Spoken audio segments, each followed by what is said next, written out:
శనార్థి నేటి మాట తీసుకుందాం. కామారెడ్డి వరద బాధితుల కష్టాలు కన్నీళ్లు పెట్టిస్తున్నాయి. ప్రతి ఒక్కరి గుండె చలించిపోతుంది. నష్టం అంచనా వేయలేని స్థితిలో ప్రభుత్వాలు పరిపాలన అందిస్తున్నాయి. ఇండ్లు కూలిపోయిన వాళ్ళు కొందరైతే పంట కోల్పోయిన వాళ్ళు ఇంకొందరు.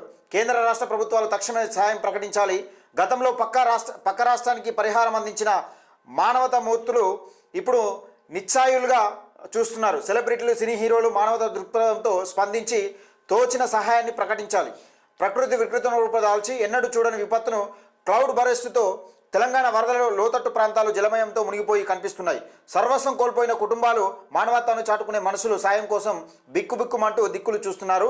తలో చేయి వేసి ఆ అభాగ్యులను ఆదుకుందామంటూ పెద్దపల్లి రాజన్న కామారెడ్డి వరద బాధితులను ఉద్దేశించి నిజంగా మనము రాష్ట్రంలో అధికారంలో ఉండగా, బీఆర్ఎస్ పార్టీ అధికారంలో ఉండగా ఇటు ఎక్కడ మహారాష్ట్ర పోయి అటు ఎక్కడెక్కడో పోయి రైతులకు చెక్కులు పంపిణీ చేసిర్రు. మరి మన కాడ కొట్టుకపోతూ ఉంటే, మన కాడ వరదల వల్ల కొట్టుకపోతూ ఉంటే కనీసం ఫామ్ హౌస్ నుంచి బయటకు రాకుండా కనీసం ఒక ప్రతిపక్ష నేతగా, బాధ్యత గల ప్రతిపక్ష నేతగా కనీసం ఒక ప్రెస్ మీట్ పెట్టి మేము ఇట్లా ఆదుకుంటున్నాం, లక్షల కోట్లు సంపాదించారు కదా, 100 కోట్లు ఉన్నాయి కదా, ఇప్పుడు మీ బీఆర్ఎస్ పార్టీకి సంబంధించిన ఫండ్సే చాలా ఉన్నాయి కదా, 100 కోట్లు ఉన్నాయి కదా, అందులోకి వెళ్ళి కొన్ని 100 కోట్లు ఇస్తే ఏమవుతుంది?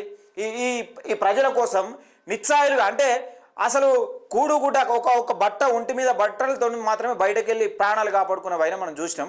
దీనిపైన సినీ నటులు కానీ పెద్ద పెద్ద ఇండస్ట్రియల్ ఎవరున్నా కానీ వీటిపైన స్పందించి వాళ్ళని ఆదుకోవాలి. ఎందుకంటే మనం ఓన్లీ కట్టుకున్న బట్టలతో ఇంట్లోకి వెళ్ళి బయటకు వెళ్తే ఎంత కష్టం ఉంటుంది అనేది, ఒక్కసారి ఒక పూట అట్లా బయట తిరిగేస్తే ఎంత కష్టం ఉంటుంది అనేది మనకు తెలుసు. ఆ విలువ అసలు వరదలు వచ్చి అనుకోకుండా వాళ్ళ జీవితాలు తలకిందులు అయిపోయిన నేపథ్యం మనం చూస్తూ ఉన్నాం.